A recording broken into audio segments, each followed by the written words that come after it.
मुखपात्र ओडिशा प्रदेश Congress committee मुखपात्र Rajat Kumar Mahati,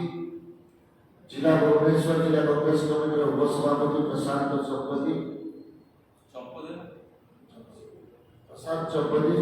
उपस्थित अच्छा आमर चांदा आज्ञा इलेक्ट्रोनिक्स फंड और इनकम टैक्स विषय आज जो प्रेस कॉन्फ्रेंस आपन को प्रेस समय आमर प्रेस उपसभापति आपको प्रथम प्रेस बार्ता देले श्रीयुक्त शिवानंद राय महोदय। गणमाध्यम बंधुगण एवं उपस्थित रजनी बाबू अशोक बाबू प्रशांत संपत्ति महोदय एवं बंधुगण आज प्रेस कॉन्फ्रेंस उद्देश्य हूँ इलेक्ट्रोल बॉन्ड निर्वाचन पर्पस इलेक्शन को इलेक्ट्रोल बॉन्ड जहाँ कहुए तार आलोचना एवं बर्तमान कथा हूँ आप 17 मसीह ये कथा आरंभ होता 18 मसीह आईन है इलेक्ट्रोल बॉन्ड केवल स्टेट बैंक से किपारे कथा कहला ये डिस्क्लोज होनी ये टंका देवे पार्टी जो इलेक्ट्रोल बॉन्ड ना डिस्क्लोज हो ये स्टेट बैंक करते अनेक दिन कलापर आंचलिक दल नेशनल दल से बीजेपी पार्टी 7 वर्ष 6212 टका धमके ईडी धमके सीबीआई बाटे धमके व्यवसाय प्रसार ओडिशा आंचलिक दल हिसाब से बीजेपी पार्टी सर्वबृहत्तम चांदा 19 कोटी टका 19 कोटी टका मत जिंदल पंदा मैंने समस्त देते बहुत कपा देते से महादेव कहीदेवी कि कथा हूँ जेहेतु राज्य सरकार सब दुर्नीतिग्रस्त सरकार से विजिलेंस पार्टी एवं बड़ बड़ व्यवसाय पैसा कलेक्शन कर 1000 एवं 1919 कोटी टका कलेक्शन कर एक दुर्नीतिग्रस्त एक नमूना आमर नवीन पट्टनायक आमर बीजेपी सरकार 6252 कोटी 52,000 टका ये बीजेपी कर सीबीआई धमकी व्यवसाय एवं ये कथा डिस्क्लोज करला आपेस कोर्ट बागे डिस्क्लोज कले बाध्य सुप्रीम कोर्ट आपेस कोर्ट इंटरफेयर कर कहले बैंक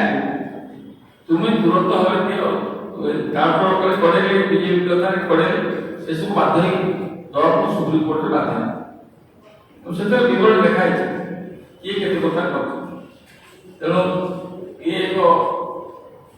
दुर्नीतिग्रस्त कार्यकलाप दुर्नीतिग्रस्त सरकार नमूना ये परिचय एत व्यतीत मुझे आपको इनकम टैक्स कथा कहना चाहे आमर प्रथम डिमांड करते 1823 कोटी टका डिमांड कर इनकम टैक्स भितर 16 जो केस होता आपेस कोर्ट एवं तार उत्तर बदला बेले हठात शनिवार दिन सटरडे इनकम टैक्स 3 नोटिस एवं 3 नोटिस 3.5 करोड़ डिमांड कर So how this affects the Lok Sabha election general election Congress को किसी करे नहीं बोली बीजेपी जो चक्रांत है चक्रांत आम आपेस कोर्ट केस कर ସେତିକି ନୁହେଁ ଚଉରାଶୀ କୋଟି ଟଙ୍କା ବ୍ରିଟିଶ ପାଟେଣ୍ଟରୁ 2014-15 ଯୋଉଥିରେ ପ୍ରଥମେ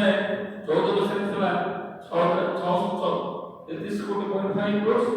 ଏବଂ ତା ଥିଲା 16 ବର୍ଷରେ 8.9 କ୍ରୋର୍ସ ଏବଂ 16-17 এই সময়টাকে ক্লক অফ করে ভাই লাগালাগি সময় all the cases are be clock off এবং ক্লক অফ করে হিয়ারিং এলা করে against in the mid time সরকার they given test notice of 3.5 crores to put the Congress party in problem with the general election. General election में कोई पैसा को या पार्टी फंड को डिस्टर्ब करछोती जबत करी इंगोडा घरे हरान करछोती ता तड़ा होते कांग्रेस को कोई हमें लड़े वंचित हो एवं पैसा निज पैसा को निजे खर्च करे से वंचित अन्य इनकम टैक्स आदि को को যদি ইনকম ট্যাক্স আমি আম ফিক্সড 16 ইন ইয়ার 16 এতে খালি শনিবার যেটা করতে উদ্দেশ্য এবং এই কেস যদি সুপ্রিম কোর্ট আমি সুপ্রিম কোর্টে অপেক্ষা করছি কোন ডিসিশন হবো কিন্তু এই যে ইনকম ট্যাক্সের যে কারবার ট্যাক্স পাই আমକୁ করা যাଉଛି division fact 16 which relates to a 994 case in which the department received a range of 53 crores. Department 53 crores developed. তারপরে 160 crores. Last আমি চাচ্ছি যে ঠিক নির্বাচন সময় ফেস নোটিস দেই 3.5 crores 3.5 crores এর এই যে 3005 crores যে এটা কংগ্রেসর ফন্ড को ফাইনালাইজ করে हमको निर्वाचन लड़े लक्षित करेगा एक विराट सरकार को बीजेपी गवर्नमेंट तेणु मोदी गवर्नमेंट एकता करते सागे एवं जो जो सब अधिक फंड कलेक्शन कर इलेक्ट्रोल गवर्नमेंट नवीन पट्टनायक से सागे अच्छा मोदी और नवीन बहुत चाहते कांग्रेस पार्टी एक चक्रांत कर निर्वाचन केमती वंचित लड़ी कर फंड आनी पारे तेणु ये विराट चक्र ଏତିକି ଆପଣ କହୁଛୁ ଯେ ଏହା ସମ୍ପୂର୍ଣ୍ଣ ନିନ୍ଦା କରୁଛୁ ଏବଂ ସମଗ୍ର ଭାରତ ବର୍ଷରେ ଏଥିଲାଗି ଆନ୍ଦୋଳନ ଚାଲିଛି ୟୁନାଇଟେଡ୍ ଏ ଯେଉଁ ଇଏ ପାଇଁ